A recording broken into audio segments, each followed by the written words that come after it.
Hello everyone, আজ চলে এলাম তোমাদের জন্য একদম নিত্য নতুন একটা রেসিপি নিয়ে।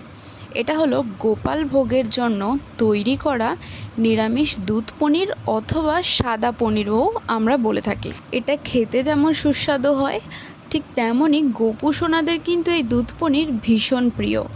তোমরা স্পেশাল ডেতে কিন্তু গোপু সোনাদের নিবেদন করতেই পারো। আমি এখানে নিয়ে নিয়েছি 400 গ্রাম পনির। প্রথমে আমি ফোড়নে দিচ্ছি একটা শুকনো লঙ্কা, দুটো এলাচ, একটা দারচিনি, দুটো লবঙ্গ আর একটা তেজপাতা। সেটাকে ফ্রাই করে নিয়ে এখানে চালমগজ, কাজু আর পোস্ত আমি ভালো করে বেটে নিয়েছি। আর ওপরে দিয়ে দিয়েছি 1 টেবিল স্পুন জিরে গুঁড়ো আর 1 টেবিল স্পুন ধনিয়া পাউডার। আর আমি কিন্তু লঙ্কা পেস্ট করে নিয়েছি। এখানে কিন্তু লাল মির্চ অ্যাড করা যাবে না। পরিমাণ মতো নুন দিয়ে দিলাম। এখানে আমি নুনের পরিমাণটা রেখেছিলাম 2 টেবিল স্পুন। লবণটা কিন্তু অবশ্যই পনিরের পরিমাণ অনুযায়ী যাবে, কারণ এটা তো ভগবানের প্রসাদ, তাই আমরা এটাকে টেস্ট করে নিতে পারবো না।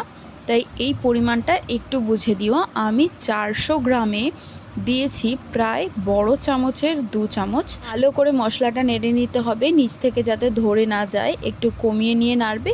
আর সুন্দর একটা গন্ধ বেরোনোর সাথে সাথেই এখানে আমি গুলে রাখা আমল দুধ 1 বাটি সেটাকে দিয়ে দিলাম। সেটা কিন্তু তোমরা গরম জলে গুলবে।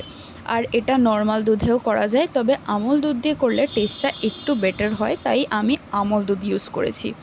এটা অপশনাল, তোমরা চাইলে গরুর দুধ কিংবা মাদার ডেয়ারিও ইউজ করতে পারো।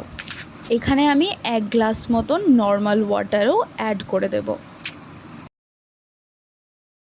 এই সময় গ্যাসের ফ্লেমটাকে হাই করে দিয়ে ফুটতে দিতে হবে প্রায় 5 মিনিট। যখনই ফুটে আসবে তখনই কিন্তু তোমরা পনিরটাকে অ্যাড করে দেবে। পনিরটাকে কোনো রকম কিচ্ছু দেওয়ার দরকার নেই। আমি জাস্ট আনার পর সেটাকে ধুয়ে কেটে পিস পিস করে নিয়েছি।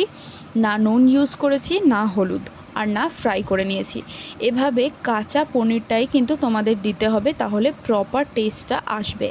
কারণ পনিরের কিন্তু নিজস্ব কোনো ফ্লেভার হয় না। আমরা যে গ্রেভিটা তৈরি করি সেই গ্রেভির ফ্লেভারই কিন্তু পনির সোপ করে। আর সেটাকে যদি তোমরা ভেজে দাও তাহলে পনিরটা ভালো করে সেই গ্রেভির ফ্লেভার সোপ করতে পারে না। আর দুধ পনিরে স্পেশালি পনিরটা কাঁচাই দেওয়া উচিত। অনেকে ভেজে দেয়, বাট আমি কাঁচা দিই। তোমরা চাইলে একবার ভেজে ট্রাই করতে পারো, বাট আমার মতামত যদি শুনতে চাও তবে ভেজে ইউজ করো না, কাঁচা ইউজ করো, তবে খেতে দুর্দান্ত হবে। পনিরটা হালকা হালকা করে নাড়তে হবে, যেহেতু পনিরটা কাঁচা তাই ভেঙে যাওয়ার একটা সম্ভাবনা থাকে।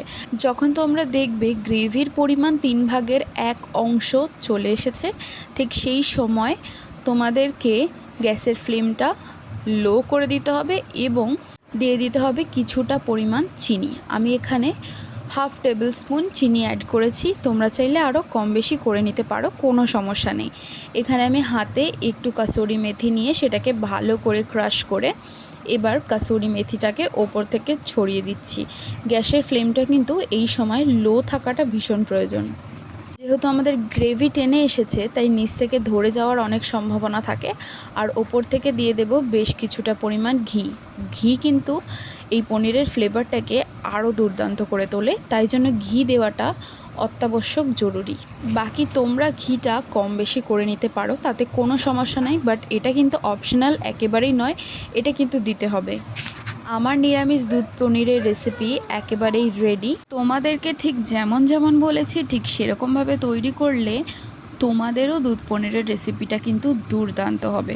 আর রেসিপিটা ভালো লাগলে লাইক, কমেন্ট, শেয়ার করতে হবে এবং তোমাদের বন্ধু বান্ধব, আত্মীয় স্বজন, পরিবার সবার সাথে শেয়ার করতে হবে। আমরা এই দুধ পনিরের রেসিপিটি ভগবানকে নিবেদন করেছিলাম পোলাওর সাথে। তোমরা যে কোনো কিছুর সাথে এটাকে ট্রাই করতে পারো। আজকের ভিডিওতে এতদূর সাথে থাকার জন্য তোমাদেরকে অসংখ্য ধন্যবাদ। এটি ছিল আমাদের গোপাল ভোগের মহাপ্রসাদ। রাধে রাধে, সবাই ভালো থাকুন এবং সুস্থ থাকুন।